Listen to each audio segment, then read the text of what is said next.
सच्चे सौदे तो चमकारा पैंदा नूर। धन धन सदगुरु तेरा ही आसरा हाजिर, नाजिर जिंदा राम तेरा ही आसरा। आज की साखी पूज्य परम संत मैनेजर साहिब जी की है। एक बार पूज्य मैनेजर साहिब जी कानपुर सत्संग करने गए। सभी प्रेमी डेरा जगमाल वाली से तैयार हो गए। महात्मा गुरदास जी और महात्मा जंटा जी, पूज्य बाबा मैनेजर साहिब जी के कबीराज सब तैयार हो गए। जिपे गाड़ियां सब तैयार हो गई कानपुर के लिए। कानपुर से करीब कोई 20 किलोमीटर पहले बाबा जी ने गाड़ियां रुकवा ली। सारी गाड़ियां रुकवाकर पूज्य परम संत मैनेजर साहिब जी कहने लगे कि यहां गाड़ियां रोको और जो लंगर साथ लाए हो सुखा, जो भी वो यहां कर लो। सब नीचे उतर गए। पूज्य मैनेजर साहिब जी भी नीचे आ गए। पूज्य मैनेजर साहिब जी कहने लगे कि देखो भाई, हम यहीं आगे तक थोड़ा टहल के आते हैं, घूम के आते हैं। इतने आप लंगर सको लो सब जने, फिर आगे चलते हैं। 20 किलोमीटर है कानपुर, कोई दूर तो है नहीं। फिर वहां शाम को सत्संग भी है, तो हम अभी आते हैं। इस बात में भी कोई राज था। वह जहां रुके थे वहां एक ट्यूबवेल था जो काफी समय से बंद पड़ा था। या कोई कहने का मतलब यह भी था, वहां कुछ बलाएं रहती थी जो ट्यूबवेल को चलने नहीं देती थी। जो उसके मालिक थे बेचारे उसको चला चला के परेशान हो गए। कोई 1 मिनट या 5 मिनट मुश्किल से चलता था, उसके कोई ना कोई नुकसान हो जाता था, वह बंद हो जाता था। अपने डेरे के जगमाल वाले डेरे के महात्मा जंटा जी गए पानी लेने। देखा तो ना, उसमें तेल थोड़ा सा, बिल्कुल मामूली सा तेल था।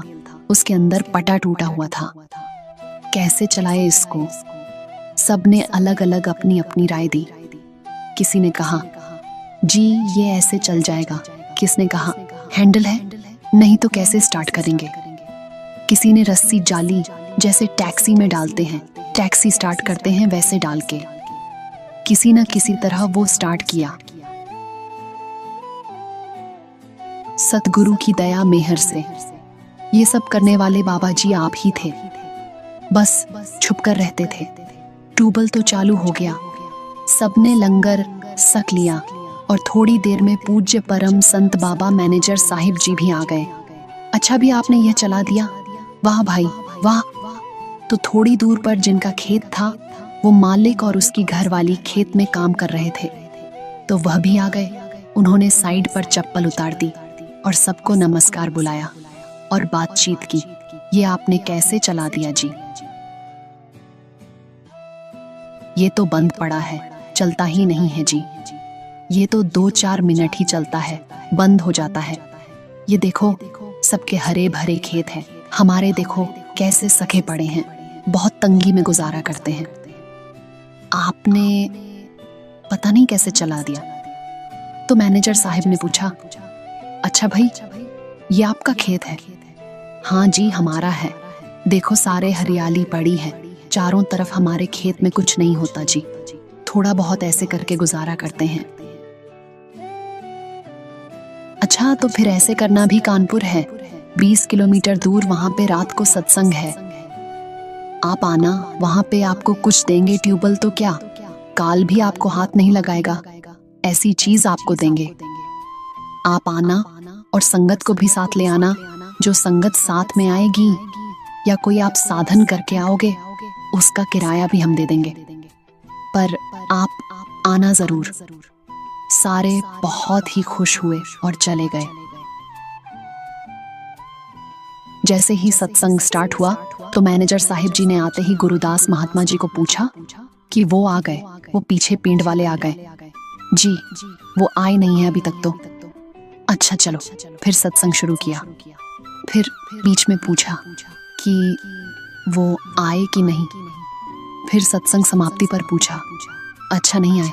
फिर बहुत अफसोस में ये वचन फरमाए कि देखो भी उनका टाइम था, आया हुआ उनको मिलना था नाम, लेकिन काल ने कोई अड़चन डाल दी। जिनका साथ आने था उनका भला हो जाना था। बस ये काल ऐसे जीवों पर कोई ना कोई अड़चन डाल देता है। चलो भी उनका नसीब अब देखेंगे फिर कभी। अब ऐसे करता है काल। संत महात्मा जहां भी रुकते कोई ना कोई राज जरूर होता है।